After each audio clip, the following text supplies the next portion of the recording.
Thom Hartmann here on the news. You need to know this. As many as 1 million Americans gathered on our National Mall today to watch Barack Obama be publicly sworn in to serve his second term as President of the United States. And he rides into his second term with a mandate as the only president since Dwight Eisenhower to be elected twice with 51% of the vote.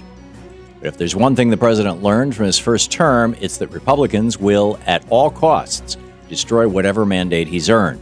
In fact, on this day, 4 years ago, Republicans gathered at a fancy steakhouse in Washington, D.C., just as President Obama was attending the inaugural balls.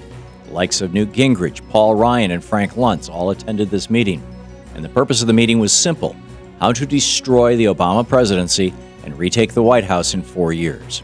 That night, a group of Republicans committed themselves to 4 years of obstruction and economic sabotage. And that's exactly what they did, even though it didn't work out for them in the end.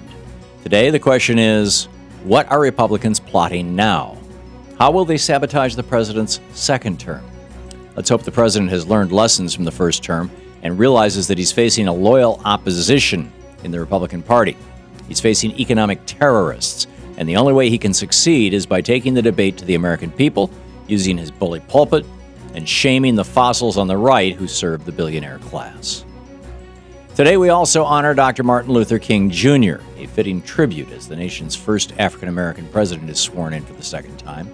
And while President Obama's ascendance to the highest office in the land is without a doubt a consequence of King's legacy, the nation would be better served if both President Obama and the rest of our Democratic leaders acted a little more like Dr. King.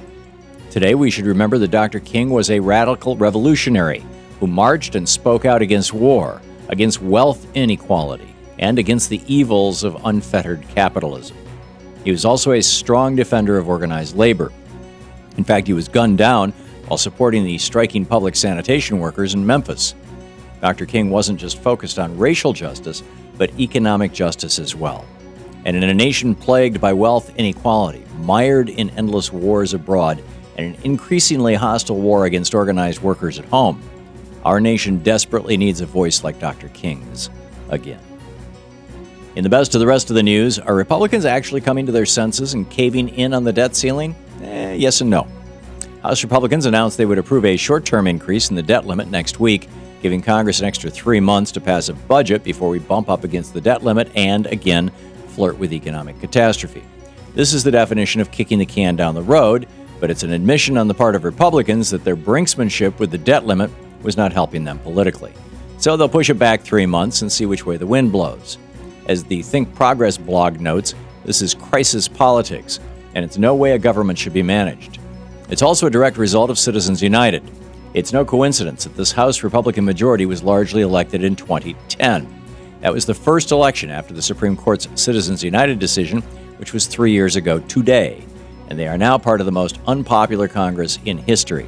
Consider the House Republican majority Exhibit A in why money in politics is a bad idea. This year, we need to get active and organized to fight for a constitutional amendment that says corporations are not people and money is not speech. Go to movetoamend.org. The city of Chicago is taking important steps to protect workers from wage theft.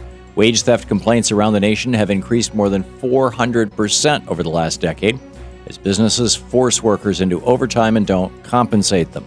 A study out of the city of Chicago found that over 60% of its workers were underpaid by more than $1 an hour, and 2/3 of Chicago workers were not paid the overtime they were entitled to.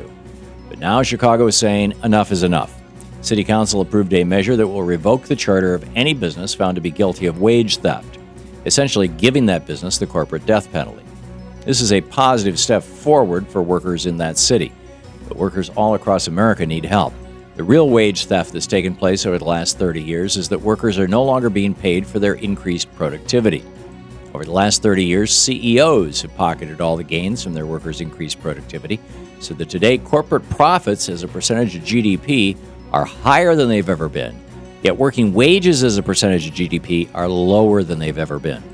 To turn the tide, we must empower labor unions and get rid of the Reagan tax cuts, which have incentivized the billionaire class to steal more and more of their workers' wages. And finally, Democratic Congressman Ed Markey has declared war on Wall Street's robots. By robots, I mean the high-frequency trading machines that run on complex algorithms and buy and sell stocks by the millions every single second. High-frequency trading is so prevalent now that it makes up more than half of the entire stock market's volume. It's also extremely dangerous, which is why Congressman Markey is calling on the Securities and Exchange Commission to regulate the robots. He argues that the SEC has the power to do this under legislation he co-sponsored back in 1989, and he wants the SEC to immediately come up with new rules to, quote, restrict or eliminate the practice, end quote, of high-frequency trading. Let's hope this happens soon, because as bad as the banksters are, their robots are even worse. And that's the way it is today, Monday, January 21st, 2013, Inauguration Day. I'm Thom Hartmann on the news.